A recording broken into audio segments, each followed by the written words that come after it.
up because you keep reaching out to someone, you start building a real relationship with them, you really work with them. So I wanted to show you, this is an email thread. This is an email thread that's very much still active. I wanted Hearst to invest in my company, Messy, and this is our email chain. It started in 2017, so 3 years ago. And this is not like an email chain where we went through the whole thing and then I'm like, and now they just invested $1 million. Like, they have not invested in Messy yet. And I keep following up with them. These are, look at right here, 68 emails back and forth. And sometimes we have calls and sometimes I give them updates and sometimes I'm like, hey, just checking in. But I think that, like, you can see the thread starts like 2018, now it's this year, 2020, all the way through all of these conversations. And I just feel like sometimes when we think about following up, we worry that we're being too annoying or we're asking too much, but I really believe that they are a good partner for me, and I'm going to keep following up until either they tell me no, which, like, a flat out no, they've given me like soft no's, until they're like, stop emailing, or they invest. And I feel like that can be valuable in many different parts of your life. I'll never forget, this is just another story about following up, but a few years ago, I really wanted a job at Twitter. Went through like a whole interview process, got really far in it, and then they went with someone else. And I was really sad about it, but I felt like I had an opportunity now that I had people's direct emails to stay in touch with them. So the hiring manager of that job, he and I would talk about every 6 months. I would email, say, hey, just reminding you, here are my skills. I see you're working on this, keeping that dialogue going. I never got hired at Twitter. He never brought me in for another interview, but we stayed in touch. He eventually left Twitter and went to CBS, and now we're like professional colleagues. So I do feel like that there is, and who knows where that could ever end up. So I hope that when you're thinking about following up and you're worried about being annoying, you can't be annoying if you're adding value and being generous. And I hope that you take that spirit of that 68 email chain that I have with Hearst and bring it into your reach outs. Yes, I love that. I have yours reminded me of a similar follow-up story, and actually one came to fruition last week, which was really exciting. So I'm going to share my screen. I reached out for the first time on November 23rd, 2019. This was a borrowed connection reach out, so friend of a friend. And essentially, I saw this person who I reached out to is a playwright. And I saw his play off Broadway. It was amazing. I loved it. So I told him about it. And then he recommended some great resources for me to look at, thanked me for my note. It gave me like a real belief that I needed to like keep reaching out, because this response just gave me a lot of hope for a connection. And then reached back out to him. And then again, this was April 2nd, right when the pandemic started happening. And then we kept connecting. And then, I asked him for to hop on a Zoom call with me. And I was at this point, when I first reached out to him, I had nothing really to offer him other than I love your work, keep going. And then in September 28th, just a couple days ago, I reached out to him and offered him a speaking gig. So we got on a Zoom call. It was amazing, and we really clicked. And now he is coming to speak to our cohort of people who are reaching out individually, which is really exciting. And I think what the coolest part about that story for me is that he then, when we were on the call, I was asking him, what are your early stories of connection, of networking? He was like, yeah, now that I think of it, when I first moved to New York City, I just got coffee with everyone. I just asked everyone to chat. just because I was like interested in getting to know people, and I felt like I didn't really have a super dynamic community. And so it was really fascinating to hear his stories. And yeah, he's just such a cool connection that because of a lot of follow-ups, it's been a year, and now we, finally got to meet sort of face to face, Zoom face to Zoom face, which was really great. So we want to open up the floor for you to tell any reach out stories, or even if you don't want to tell a specific reach out story, have you had any aha moments in the last 2 weeks that have sort of opened up a new neural pathway for you, or have opened up a new opportunity or line of communication? We'd love for you to share. Rachel? Yeah, this was years ago, probably like 5 years ago. But so I did a co-op at ESPN when I was still an undergrad at Northeastern, and I wanted to return there full time when I graduated. I applied to 13 probably jobs, couldn't get an interview. I'm like, I interned with you guys. Like, come on. But I was keeping in touch with a guy that I met one day for like coffee who wasn't even in my department. And I just liked it. He was just like a friendly face. And so I made a reminder every 6 months, just be like, hey, Bob, hey, Bob, hey, Bob. And by the time I was looking for a full-time job, I was like, hey, Bob. And it took one email to him, and he's like, oh, you'd be great for this. Got the job. And so it wasn't even in my department. I applied to so many jobs, and it just took that email to someone I met once for me to get back in there. Oh my God, I love that story. Also, I kind of want to make like, hey, Bob, like some sort of like name for like when you reach out to, I don't know, I think that's so cute. Send a hey, Bob email, you know what I mean? Hey, Bob. Yeah. That's great. Yeah, I love that. That's awesome. Thank you for sharing. Anyone else want to share? I have a decent story. So when I was, I think it was like a third year at Northeastern, I would pretty much notoriously amongst my friends do anything for money. So I ended up getting a gig working the Lululemon Warehouse Festival. Had I ever been to Lululemon in my life? No. Had I ever worn Lululemon clothes? No. But I'll happily be their little sales mercenary for the weekend. And somehow there was this guy, Peter McGovern, that had he was a teacher, but he also had like a study abroad company that he was kind of in the early stages of putting together. So we just like met folding clothes together one night, preparing for the whole warehouse festival. And then so made that connection. He told me he was interested in international education. Seemed like a great guy. And my brother was at the time in Spain, doing like a master's program over there, teaching English to kids in Spain. And I was like, oh, you should definitely get connected with my brother. So I put them in touch, and then they kind of, I think, connected then. And then I ended up working with Peter on a couple projects. But then like 3 years later, when my brother was looking for a job and trying to break into like international education, Peter's company had expanded to the point where they could like bring someone on to do program development. So my brother ended up like officially starting to work with him. But all came from the connection at the Lululemon Warehouse Festival. Oh my God, that is an amazing story. Yeah. Also, I think really speaks to the power of like connecting other people, even though like you aren't the one that ended up in a job, you like make connections for other people, which I feel like is like very, very valuable and also very good karma. Yeah, and then I did he was my Bob.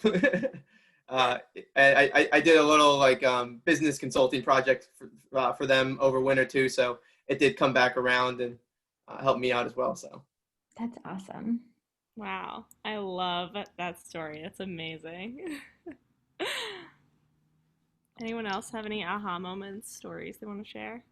I'll share. This is Allie. I'm not putting my camera on for your own sake today. I overslept and I'm just a hot mess. So, yeah, I mean, my one thing is just I liked hearing a lot of the feedback on podcasts and whatnot. So that's a priority for me because I'm still struggling with like, who do I really want to reach out to Again, I might be overthinking a little. I did reach out to like 4 people, but to be honest, yeah, I probably overthink. But anyway, but from a reach out perspective, in the beginning, I want to say day 2 or day 3, there's actually another girl from the nonprofit Molly, where I met Molly from, who had posted on LinkedIn about a business that she was starting to help small female-owned entrepreneurs manage their business. And I forget the specifics of it off the top of my head, but I had reached out and I was like, is there anything I can do to help, and all of that, and best of luck. And I want to, keep me posted on how things are going. And then she ended up like looking at my LinkedIn and was like, oh, maybe you can help me and do some work on the side. And that will give me the exposure, if it works out well, to listen to the stories of these female entrepreneurs. Because I think longer term, just hearing that, like I had said on other calls, will maybe help me find what my future is and what I'm passionate about, or what my opportunities and resources that are available. So, it's a woman that I hadn't spoken to one-on-one probably in 10 plus years. And so we have a call scheduled for, I think early November, if I remember correctly. So more to come. That is awesome. What a also fantastic example of paying attention, like not just scrolling past things on your social feeds, but really sort of digging into them. And 2, doing a really generous reach out, like, hey, I love what you're doing. How can I support? And then it turns into something that ultimately, hopefully, will help your career goals, give you some ideas of some stuff, some exposure to new people. That's a great story. Yeah. Also, Allie, when it comes to overthinking, I listened to a podcast yesterday which talked about curiosity, and it really sparked me because she was talking about curiosity as this idea, like when you're at a party and you see someone and you're making like a beeline to that person, but then a couple people stop you on the way and you end up having dynamic conversations. It's sort of like that in that, yes, you may not have a long list of people to reach out to, but the idea, what we want to talk about today is the idea of continuing this as a practice, because just like anything else, reaching out is a skill that you can hone and develop and get better at. And first of all, we as humans just love excellence. Like, to be excellent at something is such a satisfying feeling. And when we become excellent at communicating, at reaching out, at connecting with people, it just gets a lot easier. So that, there's not so much pressure on this singular reach out of like, do I really want to connect with this person? But getting into the practice of just getting curious. And even if you have a beeline for someone, allowing yourself to stop along the way, allowing yourself to reach out to people, even if you think it's not going to lead to anything. If you're going to be reaching out every day, it's impossible for opportunities to come from all of those days. And you wouldn't want that because you literally would not have time. But something that's so fabulous is that when you start taking action on the impulse to reach out to someone, even if they have there's no guarantee, there's no even close to guarantee, even if it's reaching out to an author of a children's book you love to say, I loved this when I was a kid, thank you for writing it. That's not going to lead to anything. But when you get into the practice of doing it, then when it comes time for it to count, when it comes time for it to really matter, you're excellent. So there's no worry. So there's something to be said. I mean, there's a lot to be said, but there's something to be said about really making it a practice. And the way to do that is to follow your curiosity. So let yourself overthink, but let yourself also like wander a little bit.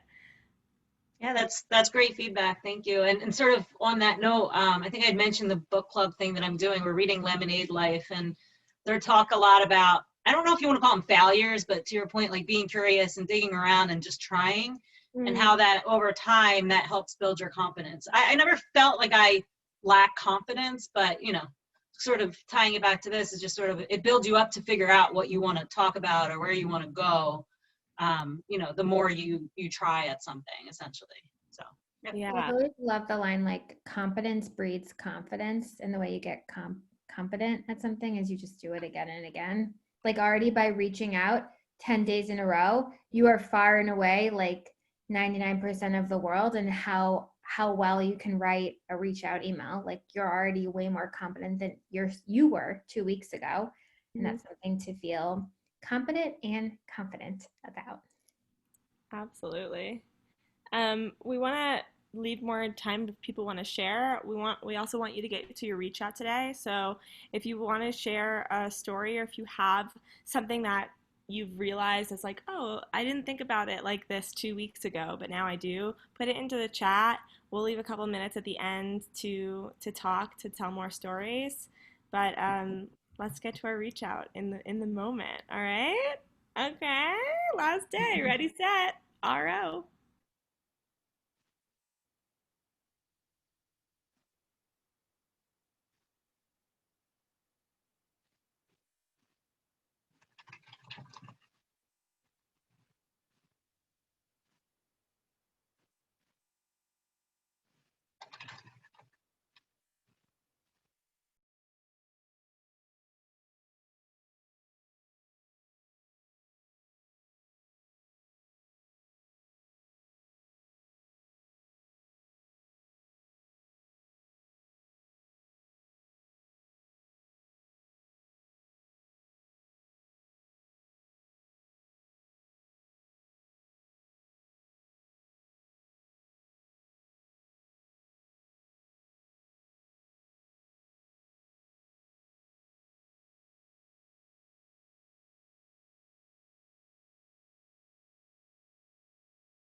T-minus 2 minutes on the RO clock.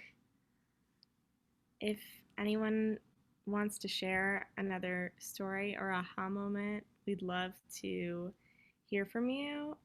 Ooh, Kristen, do you want to read this out loud? Yeah, sure. So this has been really a great series and such an inspiring way to spend lunch. And an aha moment is that I got here through reaching out, because I'm not actually an alum of Northeastern, but in January, I started doing info interviews with people in career counseling. And one tip I got from the very first interview I did was to end each meeting asking for another contact to just keep that cycle going. And I was really lucky to meet Michelle, who connected me to Northeastern Career Design, where I've been volunteering this semester, and that's why I'm here. So thank you. Oh my goodness. That is amazing. That is awesome. And I love that tip about asking who else can I meet? What a great question. And then your network grows totally organically all through borrowed connections, which has the highest response rate. That's super. That's a great tip. Yeah, that's genius. I love that. I'm gonna start doing that when I reach out. That's to cool reach outs. That's amazing. I love that. Another thing that I I've been thinking a lot about in the vein of curiosity and in making it a practice. I got some inspiration from a podcast I listened to by Seth Godin the other day.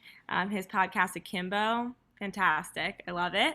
But he was talking about the idea of agility and momentum, and I think that there's something to be said for just deciding to do it. There are so many different directions that your life can go in, and what I love about this space, this such a dynamic, interesting space, is that we're all, either I mean, I'm glad to know, Kristen, that you're not a Northeastern alum, because neither am I, but I feel like I am now. And You guys need to get off the call. I'm just kidding. we're honorary Huskies, and The more the merrier. but it's such a great practice in reaching out is beautiful, because you never know what direction it can lead you in, and those directions are ones you can choose to pick up and change your life with, or not.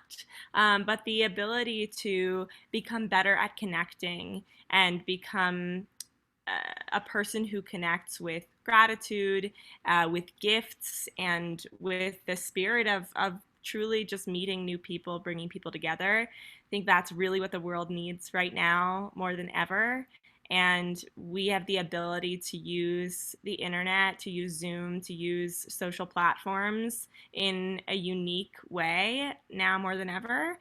And that's such an incredible gift. So we're so happy that you've joined us. And I'm going to put my email into the chat. But if everyone wants to drop their contact info, please keep in touch. Yeah, 100%. Yeah, 100% keep in touch. And then just to bring this full circle, what we were talking about at the top of the call, this is not the end of your reach out journey. We've heard from so many of you that this is a great way to spend your lunchtime. Put it on your calendar at noon every day. Just keep this this appointment is reoccurring, and pretend that you're in the Zoom room. Maybe you recreate this experience. The first 5 minutes, you find something that's inspiring you online. You keep a list of YouTube videos or podcasts to quickly listen to. Do your reach out, and this experience doesn't have to end. If you found value in reaching out, we really hope that you stick with it, because the magic is in the practice. it's true.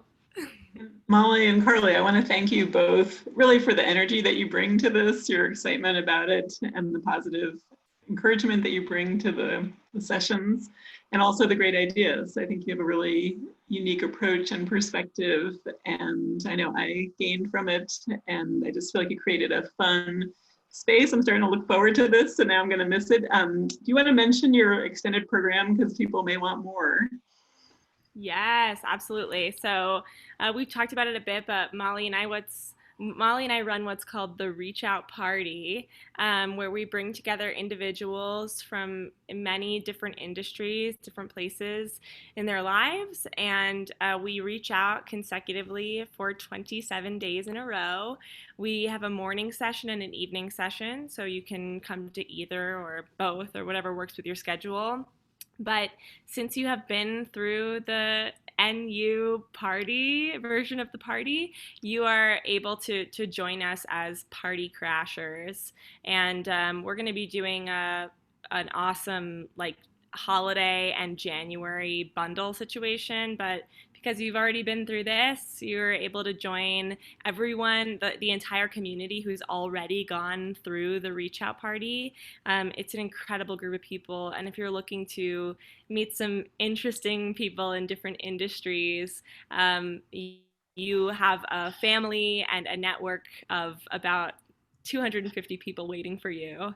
And we'd love to have you, truly. Awesome. We're so excited about this. Please keep in touch. Michelle, any closing words, or is this the end of this experience? I know it's hard to end it, but this has been really positive, and it's been really unique to be part of something ongoing with this whole group and with alumni. So I appreciate everyone taking the chance to join in on something a bit different. Yes, thank you so much, and thank you, Michelle, for having us. We've had such a fun time. We're gonna follow up with you 100 times so that we can come back every year. Okay. Uh-oh.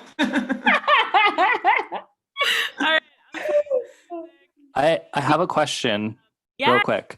Is there like like a Facebook, LinkedIn group for like reach out like alumni or Slack? No. Well, we have, if you join the Reach Out Party in December or January, we have a private page on on our website that gives you access to everybody that's ever gone through it and a lot of fun resources. But we're actually in the process of creating an online community, so stay tuned. But yeah, if you click the link to our website, you can join the newsletter or just keep in touch with us over social media, and And Diana just dropped a link in the chat to the Northeastern Alumni LinkedIn group, which I didn't know existed. So joining that now. Carly, play us out. Woohoo! We did it!